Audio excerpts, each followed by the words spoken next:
Okay, hello everybody. I'm delighted to be joined by the 2023 Abu Dhabi HSBC champion, Victor Perez. Victor, an emotional day. Try and sum up the feelings that are going through your mind right now. Yeah, very hard to describe, obviously. You started the day and 15 guys within 3 shots of the lead.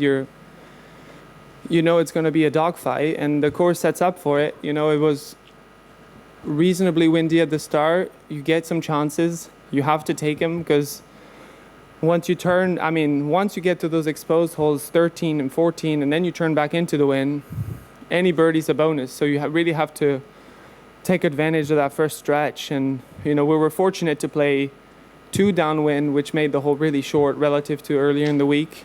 So you had to get off to a good start, which I was able to do, but it was only half the job done. And was able to hang at the end, basically. You played extremely well all day, but talk us through 17 and that moment out the bunker. Yeah, I was saying it's probably going to be shot of the year already, but I'm expecting great shots as well. So, no, it was just one of those. I had a bit of fortune because it was downhill to the hole, but into the wind. So I was just like, if it comes up a little hot, it's probably going to stop by the hole somewhere. And if I hit a little heavy in my release, in my mind, I'm expecting Seb to make 2. I have to make 3 to just keep, basically be square. So I'm thinking I might be down going into 18. And then, I was just trying to fly it all the way to the hole. It came up, a little further than I thought. And then, the spin back into the hole is just massive bonus. And then he ends up missing his putt.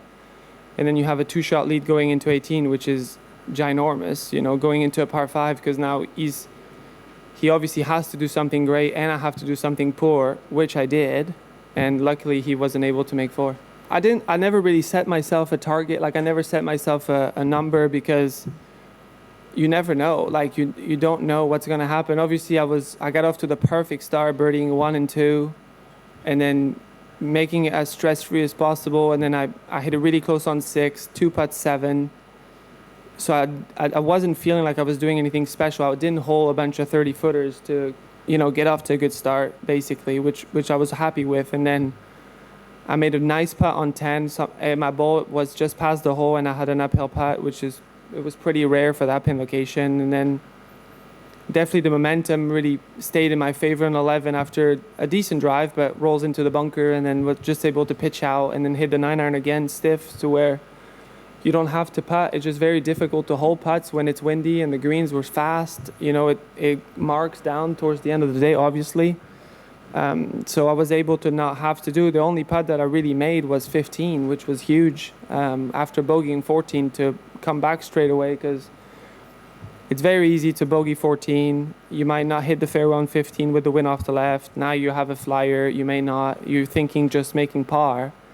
And Seb hits driver 4 into 5 feet. I don't know how many birdies were on 15 today, but in that situation, after I hit my shot to 20 feet, I knew he wasn't going anywhere. So, it was great. And then, obviously very lucky to get away with it at the end with 6 on 18. Perfect. Thanks, Victor. We'll go to questions. Shwami first, please. Shwami. Oh, yeah, thank you. Sorry, Victor, right at the start of the season, I think you had 3.5 points last week, and now a win. It's a big year with the Ryder Cup coming in. Like, how does it feel to get off to such a flyer? Yeah, I felt like I had a great preparation. I had a really big break of work that I was able to do, which is difficult and rare, to have time off. I think now the season is so packed. There's so many events. It's hard to train. You either train or you rest, but it's hard to prepare. And I was able to actually have a nice block. I decided not to play in December to really focus on the season ahead with all the objectives that are coming up, with the 10 cards for the PGA Tour. There's the Ryder Cup. There's so much going on. And, last week was a nice glimpse of where my game was at. But again, it's, match play. You have a partner that's going to help you out. Guido bailed me out plenty of times last week where it made me look good. And all of a sudden you're playing on your own. I had a really good single against Jordan on Sunday, which gave me some confidence. But again, it's one round and it doesn't really mean anything. So to come out and then put it together for 72 holes on a tough golf course with the win, and having only played one round with no cool weather on Friday morning, I was delighted with the victory. Joy? Victor, as well as you played today, given the conditions, you will admit to it that fortune favors the brave, and you were lucky at various points today with that shot on the 17th as well as on the 18th. What are your thoughts on the luck part of it as well? Yeah, I don't know. I feel like you make your own luck a little bit. I felt like after I birdied 15 and Seb birdies 15, I didn't really know where everybody else was at, but in my head I was like, if I can beat Seb, I'm going to be pretty close of doing something great. Like I can't imagine beating Seb and then not being in the playoff at worst. That was a little bit my mindset, so it became a little bit like that. And then after we both birdied 15 going into 16, they moved the tee up, which was a bit of a curveball because, all of a sudden the bunker's not really into play. In my head, we were going to play from the back and I was going to have to hit driver anyway because the wind was a bit more north today than off the water. And then now the tee was up and I still thought, well, I may as well hit driver because I can make the hole short. I didn't want it to put too much weight on one swing with, okay, you chip the 4-iron down and now you probably have a 4-iron again to the back pin and the green is really narrow. I was trying to make it a little easier on myself and I was able to advance my drive in a good position, which I felt like was, I'm always like that, and I think a lot of players are. I tend to be sometimes too aggressive in crucial moments because I hate to back away from shots. Sometimes it pays, sometimes you die in the flames, as we say, and this time it worked. John? Sorry, Victor. Obviously today's been a big deal for you, but how does it feel now to be Scotland's top golfer? You don't have to tell me that with Bob's agent staring me in the face in the back. Now putting me on the spot.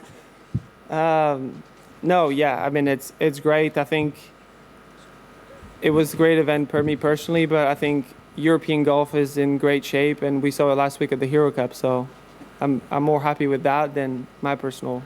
Sorry, more seriously, how big a contribution has living in Scotland made to your progress? Yeah, it's been fantastic. I've lived in Scotland 6 years now, and I think living in the UK, in that UK golf culture has really helped my game. People live golf in Scotland, and they're always supportive. They always want you to do well. They're not intrusive by any means. I think people have a great sense of respect for professional golfers, which is really rare nowadays. I would say that we're so approachable in a sense, because we try to be, but I think a lot of players will say, oh, when I go to my club, I have people coming up to me asking for pictures or sometimes a lesson, and we're working, even though as much as it's a hobby for them, we have to put our work in when we practice. And I think Scottish people for that are fantastic. They really don't mind. They're happy to watch you practice, but they're not intrusive, and that's been great for me. Swami? Victor, you just said European golf is in great shape. Now, if we look at what was announced late last year with a passage to the PGA Tour, right at the start of the season, winning such a big event, does it kind of change, kind of elevate your goals to maybe, by the end of the season, you could actually be playing on another tour, which is like higher than this, but... Ideally, I think that's everyone's goal, and I think the tour has done such a great job giving us that opportunity. Like I was saying, I think it's never been easier to get on the PGA Tour for European Tour players, because now we have those 10 cards. You have all the Rory McIlroys and Jon Rahms of the world that are on the list but are going to be taken out, so it's really going to drop to probably the 20th position, and gives us a great category when you get to America. It doesn't have to go through that top 50 route, which then gives you a limited amount of spots, forces you to perform, or forces you to go to Corn Ferry finals, which is very difficult to go through, and then you might not have a great category. You might be called last second to play in events. And whether people want to believe it or not, when European tours play in America, it's an away game in a sense, and you might not be welcome, and you might not be in a similar environment that you're used to in Europe, and you have to prove that you can perform and play well in big tournaments. And I think there's a lot of Europeans that are starting to break through and go over there. I think you see guys at the Hero Cup last week, playing very well, and then going back to the PGA Tour, and that's aspiring and something that I think we all want to do. Joy? Victor, 2019, it just seemed like you were going to, you rose to 29th in the world. It was really turning out to be a good year. I know COVID was difficult for almost everybody in the world, but what happened in those 2 years, and how do you feel about your resurgence since towards the end of last year when you started playing again so well? Yeah, I think COVID affected people differently. I think for me it was really difficult because I was riding such a high wave of performance towards the end of 2019, the start of 2020. I finished second in Abu Dhabi in 2020 on the other course that we played last week, and it was just the momentum was really flowing. You get inside the top 50. Every dream that you've had as a kid to play the Masters, to play the majors with the big crowds, and all of a sudden, overnight, everything stops for the better. And I think nobody's going to argue that what happened, it was terrible for all the people that have passed, obviously, from the disease. But I think, the fact that sport stopped and the measures that were in place were necessary and allowed us to perform. And we only had a short break, basically. We waited maybe 4 months before the PGA Tour was back on track with some regulations. But yeah, for me, it was very difficult because I went away to America. We couldn't practice in the UK for the longest time. And then you go, and in hindsight, you still believe that you can perform. And I think every player in every room is always going to tell you, like, I think I can do it. But when I look back now 2 years later, how realistic was it to go out to America and perform when you haven't played golf for 4 months, when you haven't practiced? You're going to play against guys that know the course, that have practice. It's not a fair fight. And, I've played with a bit of ignorance, but it's not like I was not going to go and play. So for that regard, it was a bit slap in the face. You come back and it's humbling, but I think every career is like that. I think you're going to have highs and lows, and, players are going to play well, players are going to play bad. They're going to have good years, bad years. There are only a few outliers that are at the top for the longest time. And I think it's not realistic to base your standard at that, thinking that, you can stay in the top 5 or top 10 in the world for 15 years. It's like you might, but, you're going to have to work really hard for it.